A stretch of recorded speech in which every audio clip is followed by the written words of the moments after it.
as I've said this to you guys before, roster building is a 12-month process.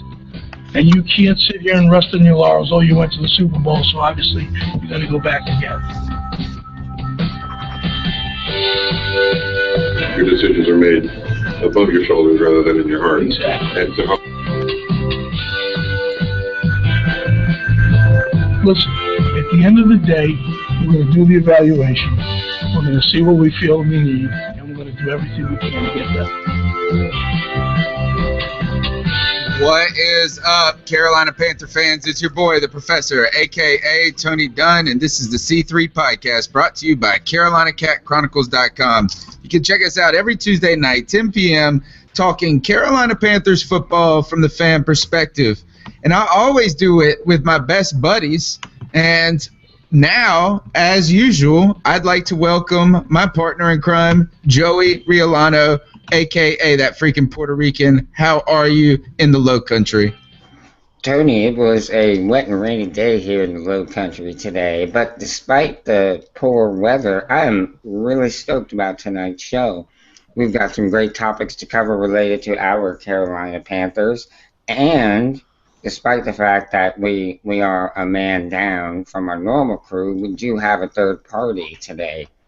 And he is, I guess he's becoming more of a familiar face here on the podcast. Trip, what is going on with you, my man? It's good to see you on the show again. It's good to be here, man. I've been working hard on trying to get that draft stuff done. I've got my little buddy. You see this? What are you drinking tonight? Terrapin Hopsecution. Is that the one that's the one that's got the little turtle on it, right? Yep. That is a good. Not Maryland. Yeah, it is good. I don't like Maryland. This is Athens, Georgia. I don't know if that's much better, but it's good. Hey, University of Georgia, we've got connections there. My wife is from there, and big, a lot of Bulldog alum on the Carolina Panthers, as well as my family, my wife's entire grandparents and uncles and mother and father, all Bulldogs. So we cheer for them. And again, another connection, Todd Gurley, who Tarboro kid from around here. So we're glad to have Trip back on the show. Trip Morgan's been working hard at C3. We're developing the draft guide, which should be released next week. We're trying to get it out 10 days before the draft, which is coming up. Yeah, maybe we're going to, we could shoot for 2 weeks, but the goal is 10 days. A lot of work going into it, a lot of moving parts, changing up of visits, all types of things. So we are rocking and rolling on that. We're going to go ahead and tell you this, is tonight's episode is Cam-tinues. This is episode 16.9, I believe. And we're going to talk about the Cam Newton, Jordan Speith, again in the news, or at least Cam Newton is fodder in the offseason, as usual, for people searching for hot takes. We'll talk about that. Mike Remmers re-signed as a restricted free agent, and other interesting, just kind of fun things where it comes to what the players are doing in the offseason, what they're talking about. And it turns out that Cam Newton likes to not only play bubble soccer, but now it's water polo. I think last year, too, he went and played like cricket or something, Joey, in Australia. Yeah, I think that is exactly right. So we will continue to talk and discuss about the Cam Newton's fun times, even though people want to throw shade on my man. As always, you can follow us on Twitter at @cat_chronicles. You can tweet the show using the hashtag C3. You can also comment on YouTube, which I will have to pull up the YouTube comments in a second. I do not have them up right now. But always a lively discussion going on there, which we'll be joining in shortly. As well, if you're listening on iTunes, Facebook, whatever you're listening on, do us a solid and give us a share. It helps us grow. It helps Panther Nation grow, and it's something that we're fighting hard to do in the off season. That's why we keep it rocking and rolling all year long. But now that's why we're going to just go ahead and jump in, Joe, to what's hot as usual. Austria. Good day, mate. Let's put another shrimp on the barbie. Now I'm just getting warmed up. Here's Charlie facing the fire, and there's George hiding in Big Daddy's pocket. Thailand and Thailand, because I spit hot fire. Take a flamethrower to this place. What's hot on C3? Turns out Cam Newton, even when he's a star, he's infamous. Joe, Jordan Speith, the young and up-and-coming gentleman in the golf world, I guess people wanted to prematurely crown him like Tiger Woods' executioner, putting it away, had a debacle at the Masters this year. Blew, I think, like a 5-stroke lead. Basically just had to get off the golf course, I would think. I didn't watch it. I don't even really know that much about it. I wouldn't have paid attention about it until people started making references to how he handled it versus how Cam Newton handled the loss at the Super Bowl. Joe, did he just flopped, didn't he? 2 balls in the water, right? Yeah. Well, let me, if you bear with me a minute here, I'm going to touch on a couple of things. This isn't the first time somebody's failed or had a meltdown when they had a big lead in a golf tournament. This kid is very good. He's a very good golfer. In fact, I want to say he won the U.S. Open last year, I think. Okay. I don't anyway, all right, well, I'll look it up. He's a very good golfer. Won the Masters last year. Masters, yeah. That's what it was, the Masters last year. It was going to be a repeat. That's right. Right. It was going to be a repeat. And he hit 2 balls in the water. I was listening to the Bomani Jones podcast today, and he had a guest analyst on. He said basically he just really was so unsure of what to do. He never committed fully to the shot. So the first one he almost made, and then he ended up in the water. The second one he came pretty short. So the thing is, golf is golf, football, 2 totally different things. Both are sports, obviously, but I think the difference between the people is Cam hates losing. Not that Jordan Speith enjoys it, but Cam hates it so much that I think it's like physically painful for him. And I was thinking about this earlier because the fact that they were comparing how well Jordan handled it versus how poorly Cam did. And it's that Cam hates losing so much, and he's used to winning because he's won at every level. And it's always been him that's been able to make the difference, for a team winning. And at this is the highest level you can attain in professional football. And it's so close. The players are all so good and so close that Cam can't do it all on his own. As much as he does make a difference, he can't be enough of the difference to win every game. Let me just say, it's a silly comparison to draw any parallels between golf because it's a sport. Like because they are both classified as a sport, that people then are, I guess, trying to find a commonality. But it would be like comparing MMA fighting to golf. And if you think about how golf is look, they barely even let me on the golf course, Joe. I mean, it is, half the dudes that play football wouldn't even be allowed at the golf course because the way we would act. Right. It is, you got to wear your shirt buttoned up or tucked in all the time. And, there is an etiquette that's built into golf that is so stifling, but it's part of the sport. Like the etiquette is like the sport, right? Right. So, and they want you to. It's like saying a gladiator, right? Is that like Spartacus? He didn't respond well after he cut some dude's head off. He should have been more like Jordan Speith. Right. Right, and what I think that they're missing is when you play football, you're playing with emotion. That emotion is you're laying it all out there. You're wearing your heart on your sleeve.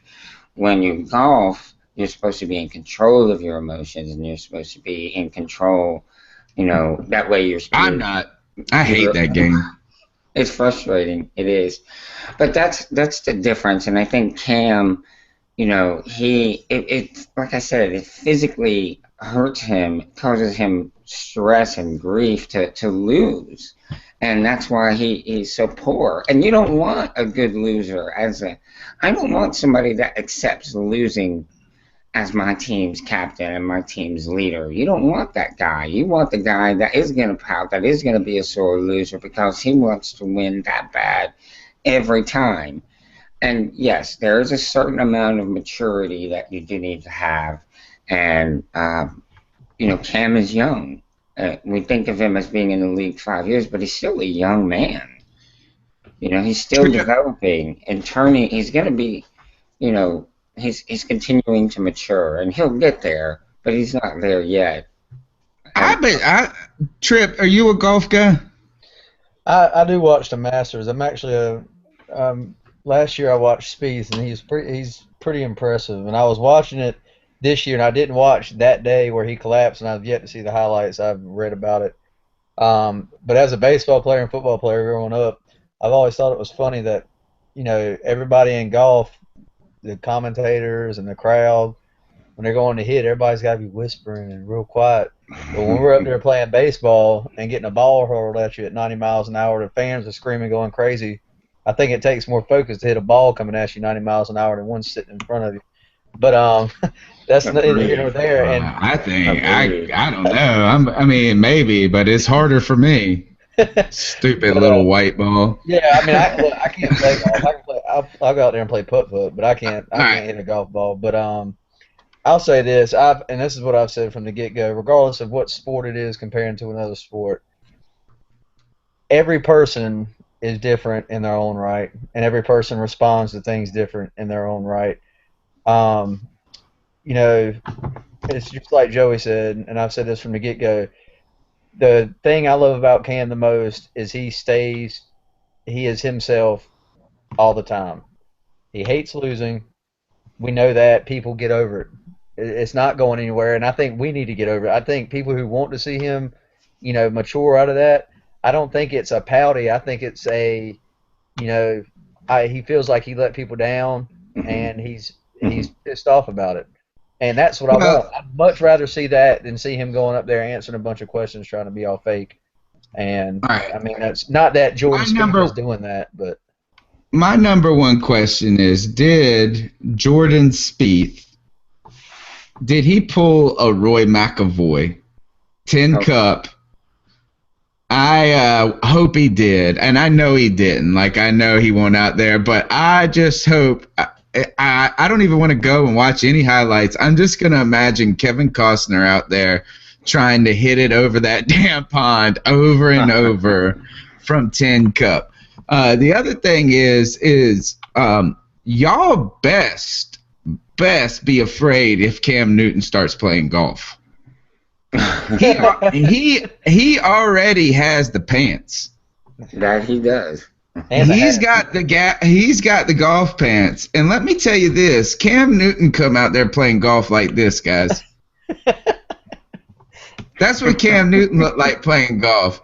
He's gonna hit that ball. He'll probably, they have to put extra tees in for him. He'd take a par 5 and make a hole in one. Yeah, totally. All right. Cam, I guess the backlash, and we'll talk about now, I guess we need to turn it to this, or we don't have to, but we are. And that is Mark Schlereth is probably the guy in the sports world that is most, you know, I mean, he's got a broad net when it comes to ESPN. And he tweeted out this: I hope Cam Newton is watching Jordan Spieth's interview right now. To be a true professional, you have to be able to face the music. Why is Stink coming out with these hot takes, Joe? I don't know why. I mean, I guess the Does one of the ESPN last. make them do it? No, I don't think so. I think Cam is. It was one of the last things people remember from the Super Bowl was the post game interview and how poorly Cam handled that. And I think he's a reporter. He's got to talk about something, and just slow news time of year. So he went for the low hanging fruit, I guess. Right? Yeah, it is. I think Tim Hasselbeck did this last year, right? Where he tweeted a picture of Cam Newton beside Russell Wilson, and it was talking about like how to win with the class and without pouting and all of this. Mark Schlereth took some heat from this.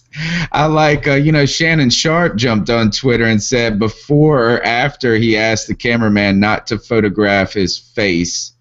And then the tweets just keep going on and on. And I think my favorite is it's a difference between a flaming guy who's running out of like a fire as a stunt dude. And it's like, this is how I feel after reading this hot take. And then the other one was a dude that tweeted up a screenshot of how to delete your Twitter account. Like a step-by-step guide where he said he just suggested that Mark Schlereth delete his Twitter account. Trip, any thoughts on the haterade coming from Stink, and have you ever had his green chili? No, never had that. Yeah, I saw this, and I saw it going up for war. And I revert back to the same thing I said last time. And it also goes to, it's like, similar to what Joey said, this is the last thing people saw of Cam Newton in the season. Mm-hmm. And that's what's going to stay fresh in everybody's mind. It's not what you can cancel out. You can cancel out everything he did all season, all the great things for the kids and this and that and the community, and they see him with a ill face after losing the biggest game of his life, and that's what they're going to remember and call him pouty, yada, yada. And he's such a polarizing figure, that's the first thing analysts are going to latch on to get reactions out of people. And that's just how it is.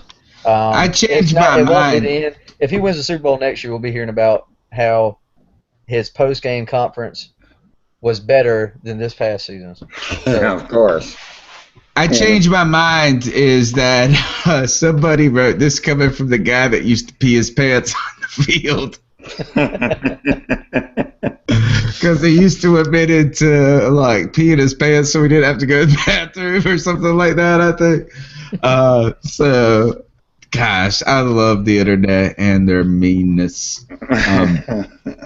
Gosh, it's terrible. It's been killing me. Okay, Cam Newton is actually playing water polo. Guys, this is what he's doing in the off season, marketing himself. I think he has to do this for like Gatorade. Maybe. That's what I feel like he did it for last year, or Nike. No, he's got Under Armour, right? Yeah, Under Armour, yeah. So, I remember I think it was Gatorade, he was doing the Olympic tour. Right, or something like that, or spreading sports across the world. He was playing cricket down under. Good Lord. I would rather get hit by a water polo ball than a cricket ball, though, from Cam Newton. That right there is one heck of a workout. That's exactly right. Talk about cardio. Good Lord have mercy. Because that water, they can't stand up. They're treading water the whole time. Yeah, it's nothing but resistance. Yeah. Legacy Lines tweets in, Trip is correct, and given most sports fans have the memory of a sieve, sounds like an Abby tweet on the peeing on the field. A lot of people like the deleting comment. I thought that one was good. I'm going to have to like save that one and recycle it. One of the funniest things that's happened for me on Twitter was this guy tweeted me, and he didn't even have a profile picture up on his Abby on Twitter. So he just had the egg, and he had like 10 followers, and he was like blasting me. This is during the season, and everybody teamed up with me and started tweeting this guy. I was like, "Get out of here, egg! Come back when you have more. Come back when you have more than 9 followers, egg." The egghead. If you have an egg as your Abby, you can't tweet. Yeah, eggheads. New to Twitter and anonymous, but hey, I don't put my picture or my name on Twitter either, so I am like You don't have an almost. egg, Yeah, I've even got a nickname, dude. So like, I've got a persona. I don't even be myself. I feel. Alter ego. Okay.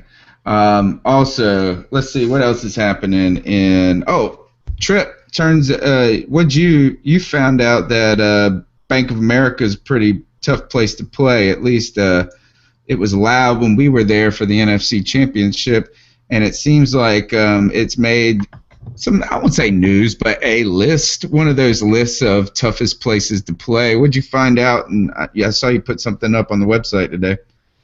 Yeah, just another domination in the NFC South category. That's all. Just keep those racking. No, so each year that people release rankings of toughest places to play in the NFL, and this year the Panthers, Bank of America Stadium ranked 10th in the National Football League out of 32 teams, of course. I think the Buccaneers came in at 28th, the Falcons at 22 with all their fake noise, and the Saints at 20.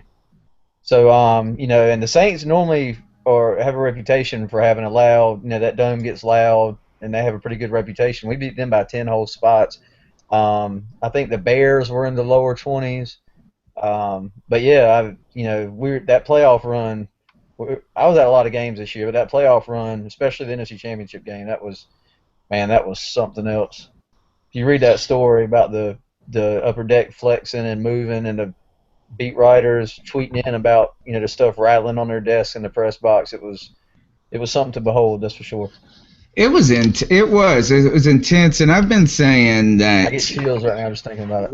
We could have had, and why I wanted us to win the Super Bowl more than anything is super selfish, other than just actually winning a Super Bowl, is the idea that we're kind of a mid-market team, right? Oh yeah. And small to mid-market, you could say. And what you need, and what we have seen since 2013, is an opportunity to put back some back-to-back victories together, which has created a long-term excitement about the Carolina Panthers. The Panthers have had success as an organization for their short history, but the problem is, and I think John Fox, exemplified this a lot, Joey, is that it was every other year. Right. And every other year was hard to bring in the casual fan. So what you've done is you've got harder casual fans who could be converted to some kind of intense, loyal Panther fans, but they need that repetition of, yeah. And yeah, I think that's why I thought the Super Bowl would accomplish that and take us to an era where if we can put together some significant success in the next 5 years, that you have an opportunity to kind of enter into that realm of storied football franchises, and that's what I want. Mm-hmm. Yep. Yeah, that would have blew the top off of Charlotte. Oh yeah, for sure. You talk about the icing on the cake and the culmination of a fantastic season. That would have been, we would still be talking about it now. I think the excitement would still be, it would really invigorate our fan base. We lost and we're still talking about it. Very true. Yeah, that just goes to show. But I really believe that that's where we're headed. I believe we're headed into an era of consistency as a winner, where we will be in NFC Championship games, multiple ones, where we're going to be fighting for our division title every single year.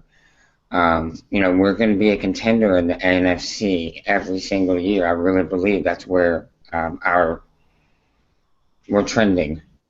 Yeah, and it's not like, well, we know the Saints are in a period to where we can't expect them.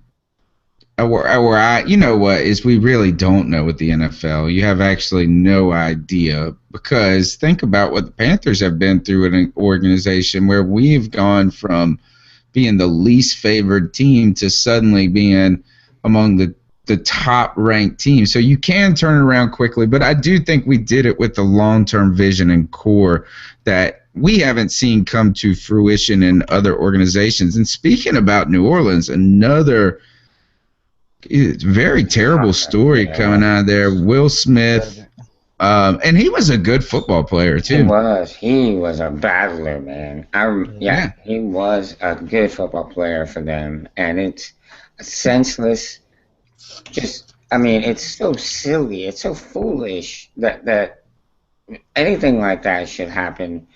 Let alone to someone who does so much for their community. He's very involved with the New Orleans community still to this day, even though he doesn't play anymore.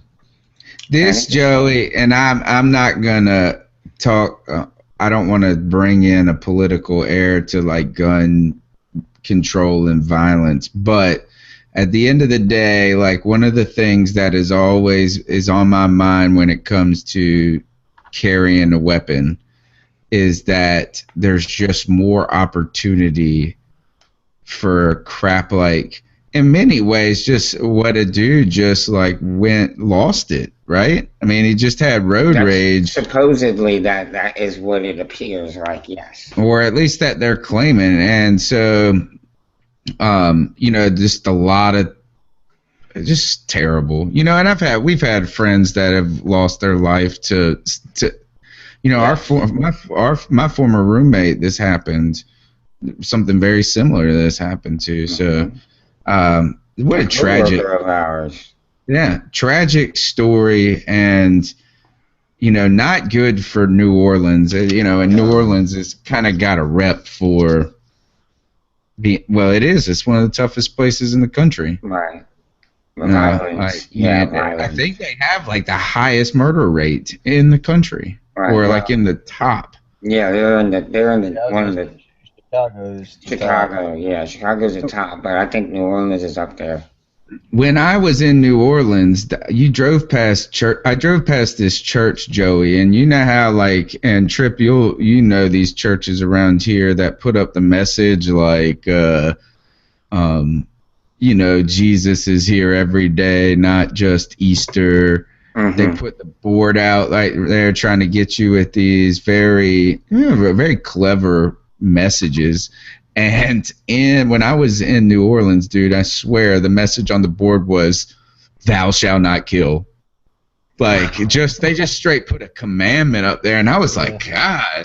I was like, man, we need to lock our doors. If that's like, this is nothing like Pink Hill. When you drive through Pink Hill and you see the sign that says "Don't use meth," right? It's like that one is bad. Don't kill. So just awful stuff. Wow. And condolences to his family, and God bless them and give them strength at this time when they really do need it.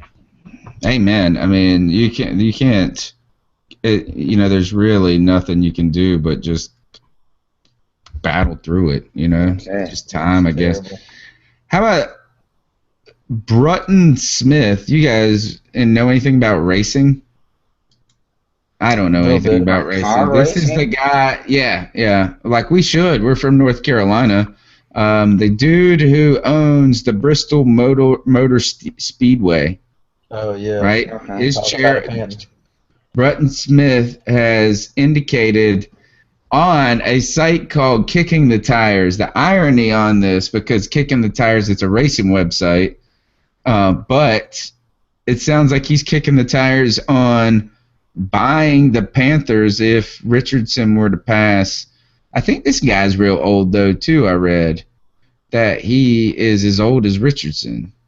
Oh. So I don't know, but the comments that I saw about this, and I'll have to kind of rely on the Twitterverse because it looks like Joan just said, "Oh hell no, Rutten Smith is the worst." So I think what I heard is this guy was trying to get the stadium built beside the Speedway or something like that, or calling for that, and he tried to like strong arm the city maybe or something. I don't know. Wow. Didn't he also come back and talk junk about how the Panthers were a losing franchise? I don't know. I think but I saw an article about that. We don't want to. I don't really want to think about this story at all, and the reason why, Joey, is that on the horizon we're going to have to go through this at some point.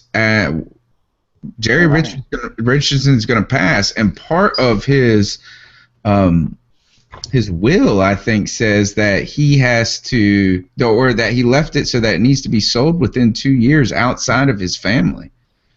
So I don't know if he wants I don't know what has gone on for the reason he does not want his family, his sons getting part of this. Jones said he did call the Panthers losers. Yeah, I just got that. All right. Yeah. Get out of here. Whoever. How can you buy it? Okay. But we're going to have to go through this, and I have to think about this. Like, I'm trying to think if you have a family member who's like my wife's grandfather's 94 years old, and God bless this man. He's like such a great person. And my wife and the whole family holds him up like on this patriarchal pedestal. But at some point, that dude's going to kick it, right? And, I mean, it's just reality. And I'm just thinking, oh, my gosh, my wife and her family, it's going to be a terrible – I mean, obviously, it's going to be a terrible time. Right, but you know how terrible it's going to be. Yeah, like I know that it's So when this goes through, imagine having to write stories and speculate about what's going to happen to the future of the Carolina Panthers. How terrible of a feeling will that be, Joey? Because people are going to be batting around ludicrous type ideas. Right, like moving the team to St. Louis or some craziness like that, of course. It will be terrible. It will be awful. I just hope we can get him a Super Bowl before that happens. Yeah. I hope so. I hope we can. I don't want to be. He has a backup. To be sure, he's been thinking about that at his age. What? As far as what if there's someone to leave it to afterwards, or somebody that can. Nah, I think what it says is this. Jones said 7 years after he dies. I read 2, I thought, and I mean, I defer to Joan on this one, but and that it has to be sold, and one of the caveats outside of his family, and one of the caveats was that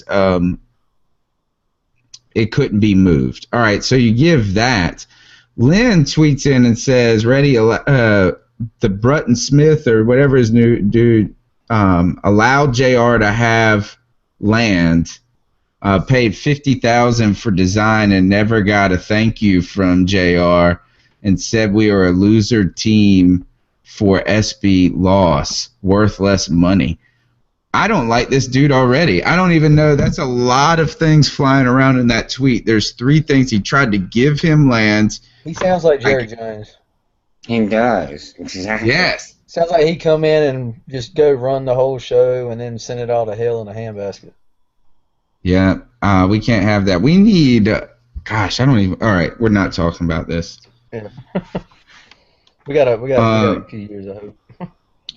Okay. Joe, I think you wanted to tell them about something you were kicking the tires on. We're actually going to get out of here kind of early tonight.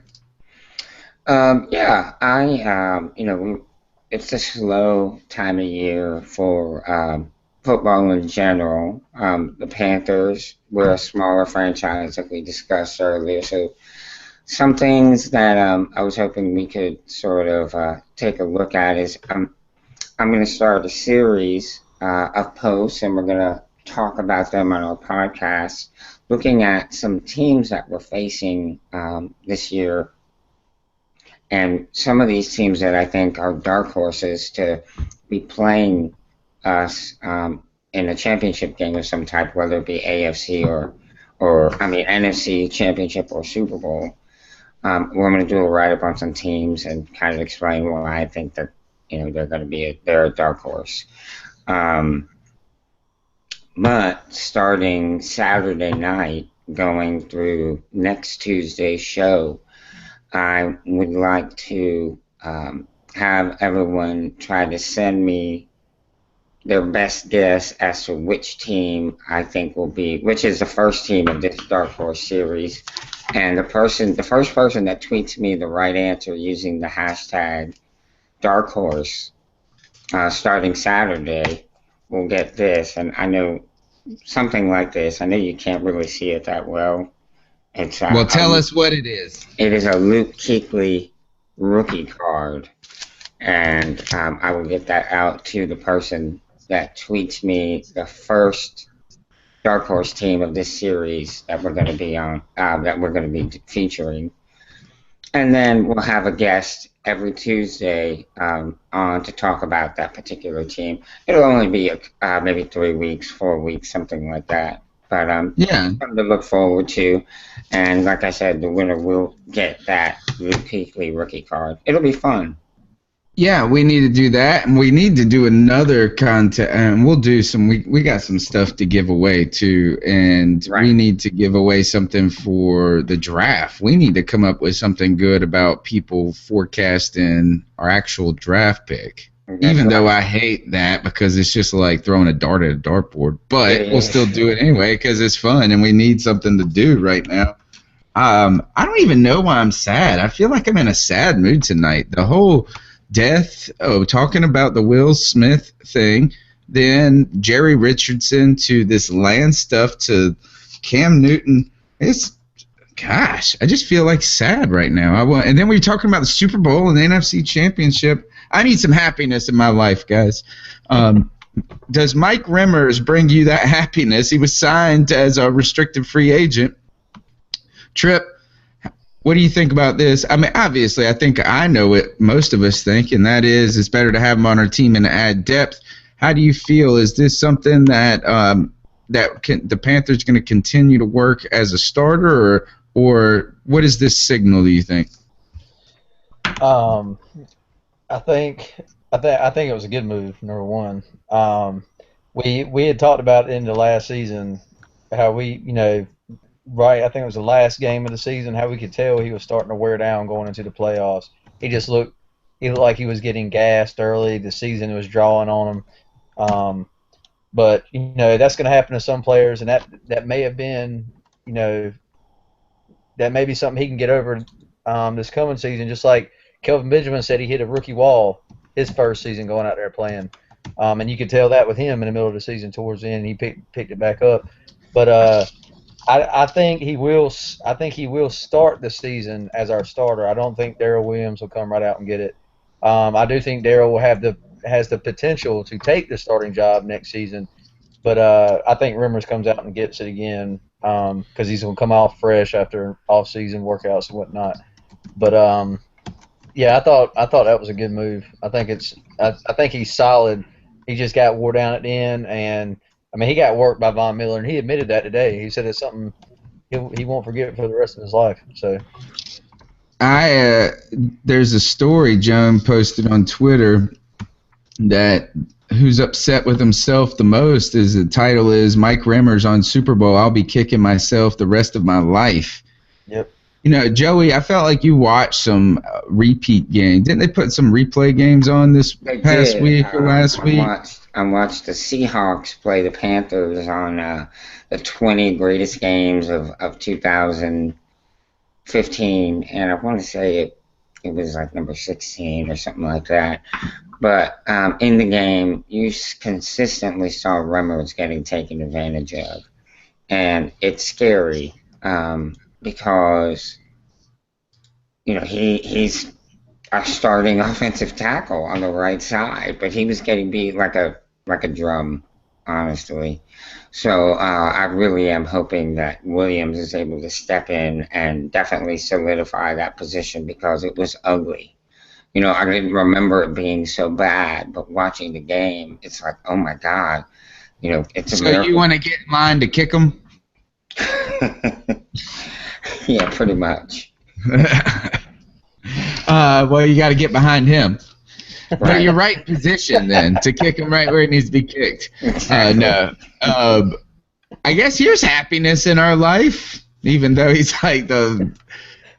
Ted Ginn Jr. turned 31 years old today. Happy birthday, Ted Ginn Jr. Happiness in our life.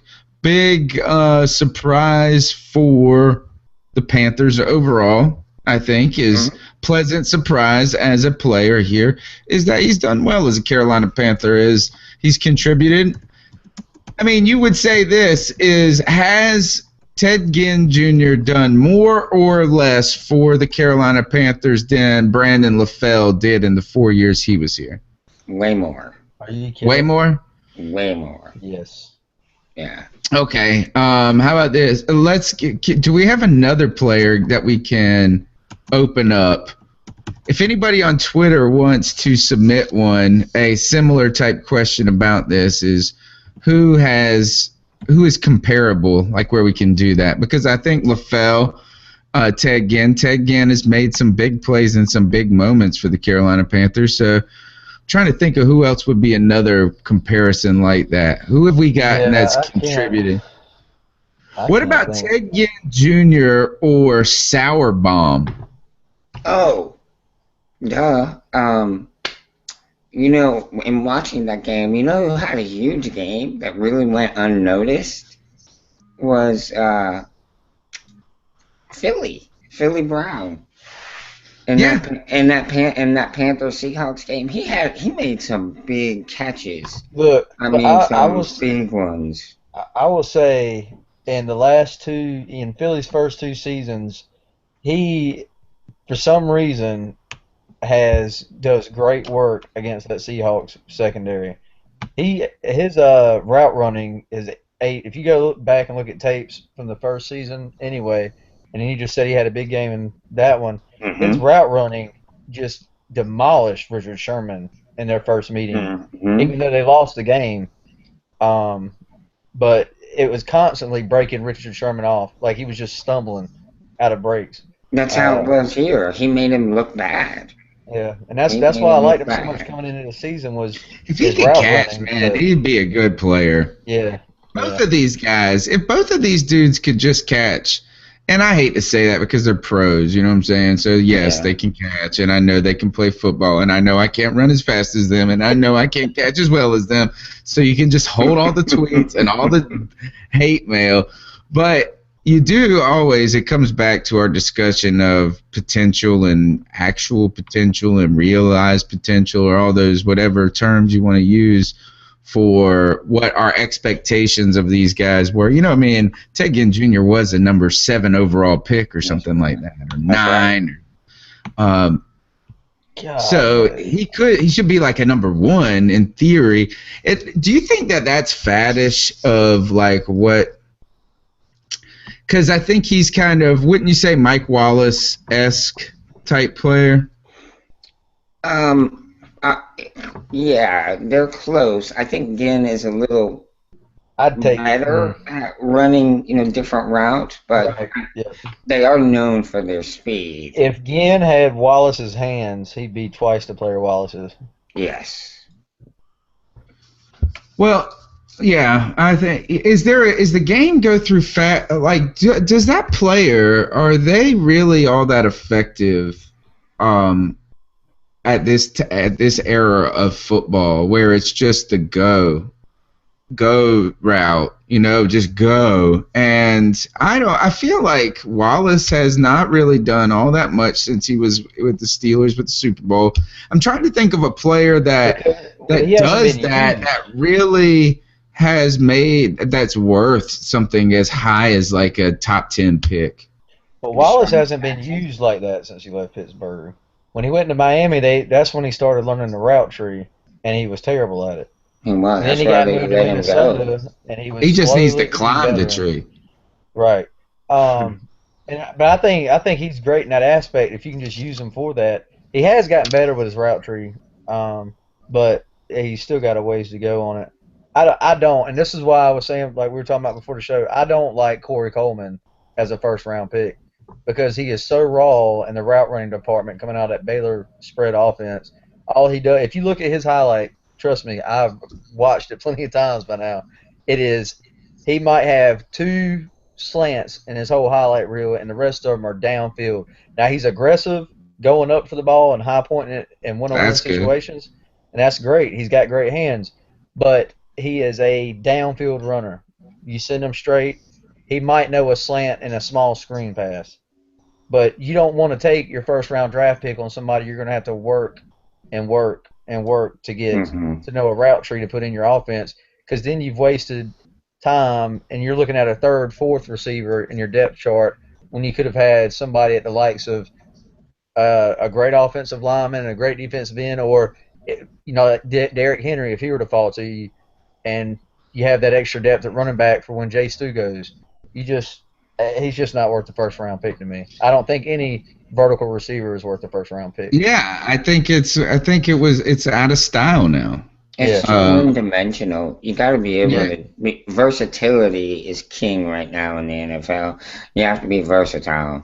Yeah, if you bring somebody like that in and you start them, every secondary is going to move the safety over top, and they're going to put that man, and they're going to just keep the safety over top of them and run them all day. They'll shut it down. I mean, it's just not. It's not going to work. Right. Lynn tweets, Joey, isn't it Corey who catches against his body and has some blocking issues? I think, sure. And the answer is that Joey watched Philly.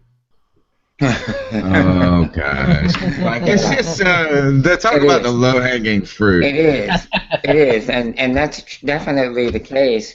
Nevertheless, in this game, in the Seattle game, the catches he made, whether or not they were against his body, were big plays, kept drives going, moved the ball downfield. It was just, it seemed, I forgot just how impactful he was in that game until watching I feel like he plays pretty well in bigger games. Moments, yes. Yeah, I felt like is that you've seen him when other guys, and go back to the Seattle game 2 years ago when we went after we played Arizona, and then we had to go to Seattle, and our offense, I felt like he was the one guy out there that was, or one of the guys out there who was really just, I felt like he was doing everything. I think it was him in that game. I felt like he was playing, and he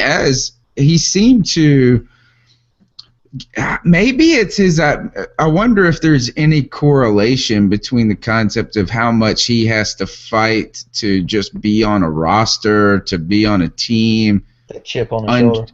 Right, is that he doesn't know he doesn't quit. Like, he doesn't get beaten, should I say, mentally.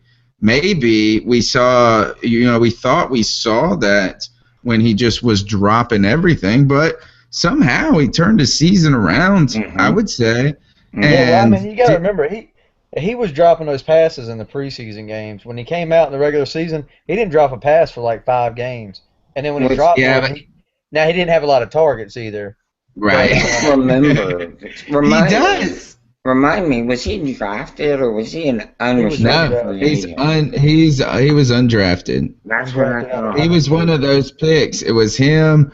I think that year was Norman and him was what Gettleman did, and those have been 2 significant pieces in what the Panthers have been able to do. Norwell, not Norman. Norwell, excuse me. Norwell. But Norwell's like one of the best dudes on our line. Right. They said he's one of the top players under 25. Yeah.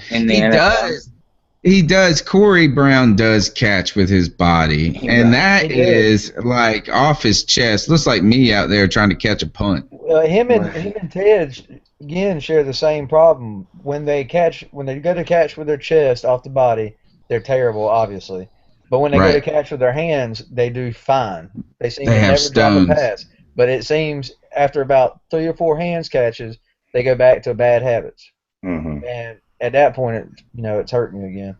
Look like some clapping seals out there. It's a matter of comfort. You know what I mean? You're used to doing it a certain way, and in the heat of the moment, when the bullets arrive and they're flying around, you revert back to what's comfortable, what you're. I'll be honest though, I don't know that I want to put my hands up in the Cam Newton pass either.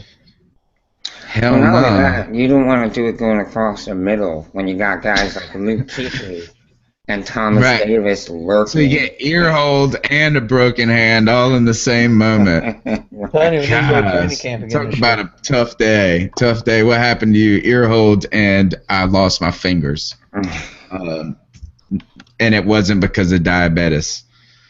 They. It was go to the firecracker. Oh gosh, did you see the picture of Yeah. JPP and his hand? That was awful.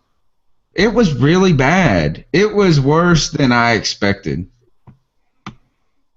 Yeah, it was awful. Okay, let me ask you, was it better or worse than you envisioned? I would say it was worse than what I thought. Yeah, it was pretty nasty. I didn't Trip, even did know. you see JPP's hand? I mean, I saw it after original action. I didn't need to see it no more. I haven't seen it on Twitter or anything. Oh, wow. He came out. They did a story on ESPN, I think, about how his mangled. I mean, boy, they called it mangled. And we ain't talking about Nick. Right. This is nasty. It was. I didn't know a firecracker could do that. That wasn't no firecracker, Joe. That was a stick of dynamite. Yeah, it really was. First, what was the first thing that came to your mind?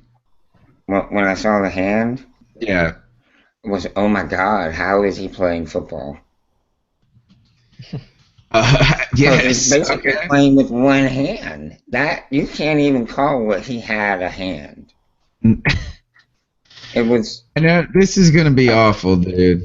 But okay, Happy Gilmore. The first thing I thought of was Scary Movie 2, Oh my God.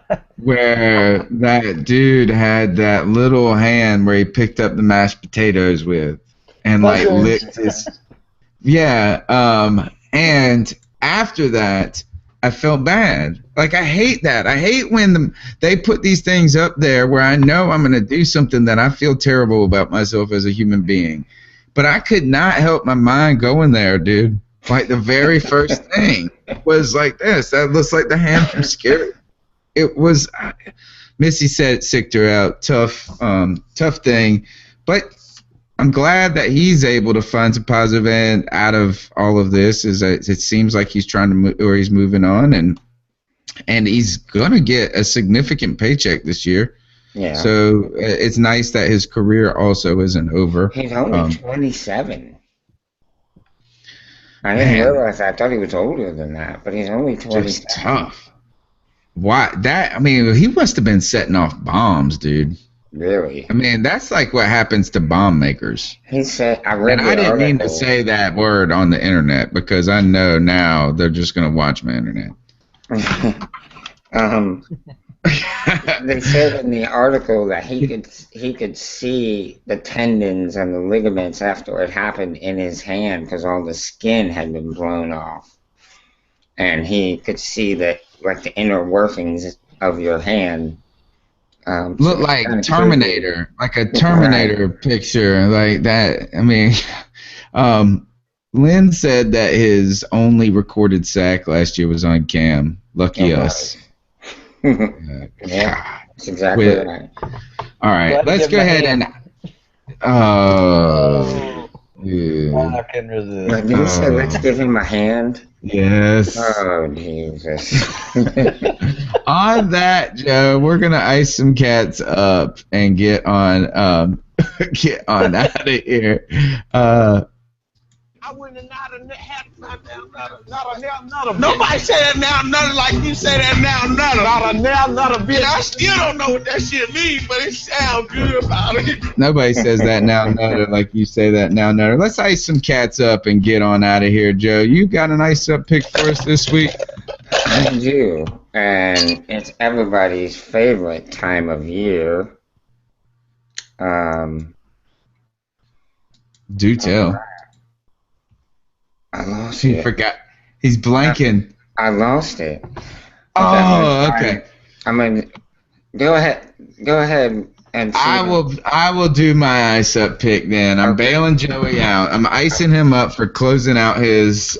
Joey had something prepared. I did. Now, I'm gonna go with. Gosh, there's so many to pick from this week, right? But it goes to Josh Gordon for me. And that's the one I was getting ready to use. Too easy. And it is too easy. But Joey, I've been a Josh Gordon supporter, defender, yes, believing that this has been too far, that this has gone on too much, that this is too big of a deal. At this point, though, is that I've finally been tired by the idea that you cannot see that big pot of money that's sitting there waiting for you to just simply take. And, you know, when Greg Hardy got in his issues and got in trouble, you know what Big Money tweeted to him? Just hashtag MOB. And I feel like, can you not just say this is like, I don't even have a problem with any of it. What I got a problem with is this, is that why would you turn down like $6 million? What in the world it just is unfathomable to me that that it's just so irresponsible. And it's not even because of what he did. It's because of the financial loss that has occurred from just the need to restrain for temporarily. And I'm talking about like the biggest that I would be as upset with somebody who was addicted like heroin if they couldn't do this just temporarily, just for the money. Mm-hmm. So to you, Josh Gordon, ice up, my friend. Because you're addicted to weed, and it's not even. How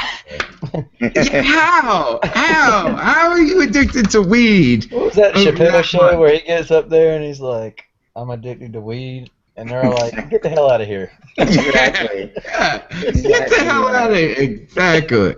All right. Joe, are you ready? Yes. Okay. I found it. Now, it's everybody's favorite time of year. It is tax time. And this ice goes to the United States government because they're totally watching us now. They collected $1.48 trillion in the first half of 2016 in taxes. That is the most money ever recorded by the government in taxes, and they still managed to run a $461 billion deficit despite record income. You know, I don't want to get into the political. Can you say the number again? It's $1.48 trillion in taxes. That is 13 numbers to the left of the decimal. So it's 1.5 trillion. 1.5 trillion, basically. Really? Yes. $1.5 trillion, and they still managed to run almost a $500 billion deficit. Unbelievable. But yes, 13 places to the left of the decimal point. So, on that note, I want to say to the U.S. government, who operated for several hundred years before collecting the first income tax, ice up, son. Joe, does that mean that there is that they actually the operating costs then are $2 trillion? If they're $5 billion, you said there are 461 billion. Yeah, so that's Over. basically $500 billion, right? Yes. So they made 1.5 trillion. They spent 2 trillion. Yes. Is what you're saying. Can you, when you start getting to the trillions, right? You think you could trim some fat. You'd think. I mean, even all of us who are like, even, and I like, and you know, we're not walking down the political path, but we're just saying here is that if you've got 1% body fat, it seems like it would be difficult to lose weight. But if you're like a 99% body fat person, could you just trim 10 pounds? Right. You know, I mean, right. You cut out one soda a day, and you gotta lose 10 pounds.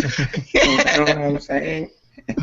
So Joe's saying that we have to cut. Basically, the moral of this story is that the United States government has reached the bloated point right now where they have to be cut out of their house. Like one of those people on Rescue Me, Maury, where they like back up the Brinks truck to catch him, pick him up, or they pull him out with like a Harrier jet or some crap. Yeah. That's so true, and it's so sad. And I'm not getting into political parties and political views. I am for responsible government, and spending more than what you bring in is completely irresponsible. Well, on top of that, it's not like they don't got a paycheck. So, I mean, all right, so it's easy to spend more than you make when you don't make very much. Like everybody here on this podcast. Exactly. Like, I mean, that's easy. But when you make $1.4 trillion, I'm ready. And you're like, dang, if I only have 500 more billion, I could really be exactly where I want to be on a daily basis. Like, I can remodel that bathroom. It's not by a little bit. I mean, they have, so I get you. And when you put 1.5 trillion, you know, Joey, I wonder how many countries in the world it would take to create that tax revenue. That would be a good tweet. Like, the tax revenue of all of Europe and Southern and South America is equivalent to that of the first quarter of America. Right. Exactly right. Okay. Trip Morgan, what's your ice up pick? Ice him up, Trip. Well, you took my Josh Gordon one, so I'm going to keep one a little bit local here to Greenville. I was on Twitter before the show, and our buddies over at QC Sports Report, Queen City, that's Charlotte, he's a Pirate alum, and you know, they have a Pirate alumni chapter in Charlotte. Well, he tweeted out something giving out a little teaser, so to speak, of a big change coming to the Pirates' renovations for this coming football season. He said renovations, and then was talking to somebody later, said something about programming. But and then he quoted saying, "Holy shit, Pirates!" Like it was going to be the most awesome, badass thing ever. All right. I just think that is the worst teaser of all time because now I want to figure it out and I want to know what it is. Oh, so okay. Now I'm ready to tell us. No, I don't know. Now I'm angry. Yeah, now right. I'm pissed, Joey. Good. So since you and you know what it's gonna be like? It's gonna be something like the Pirates are bringing back the intro music to Pirates of the Caribbean. Right. Exactly. Gosh, but I will say he said it's nothing that's ever been done before. So you said, Trip, that QC Sports mentioned having an alumni association there in Charlotte. Correct. Tony, what was that bar that we went to where we were there? It's a barbecue joint, wasn't it? No, it's the one in the epicenter, and it's called. It's like an Irish pub. Yeah, like it's an Irish pub, and it's called. What the heck is it? I can't remember. Marca. It's downstairs. It's downstairs in the epicenter. Remmers. Mortimer's. There you go. There you go. That's pirate name, and they originally were a pirate bar, but I think they walked it back a little bit because they realized that it's Charlotte. And Right. And yeah, but I was reading this, Joey. Vernon Hargraves, and speaking of, I found this out in the draft guide. Vernon Hargraves from Miami, the third, a cornerback, one of the higher prospect cornerbacks. His dad was a football player, and I think his grandfather was too, but Vernon Hargraves was the second. Was he linebackers coach at Miami at one point, but also a defensive back or a special teams coach for the ECU Pirates, who is now with the Arkansas Razorbacks.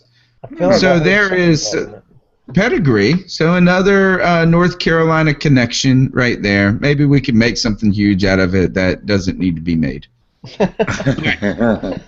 That's the C3 podcast. Speaking of things that do need to be made, right? And that is this show right here. Joe, thanks for spending your Tuesday night with me. And more importantly, because, Joe, I've thanked you enough throughout my life because you're my best buddy.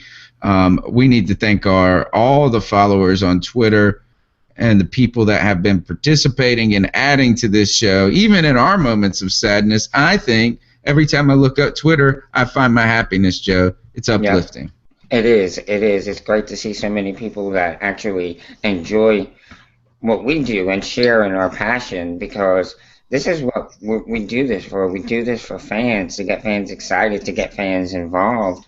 We do it for fans because we are fans. Because truth be told, folks, without the fans, football is just a kid's game.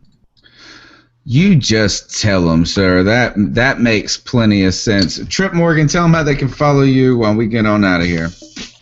At TripMorgan6 on Twitter, TRIPPMORGAN6.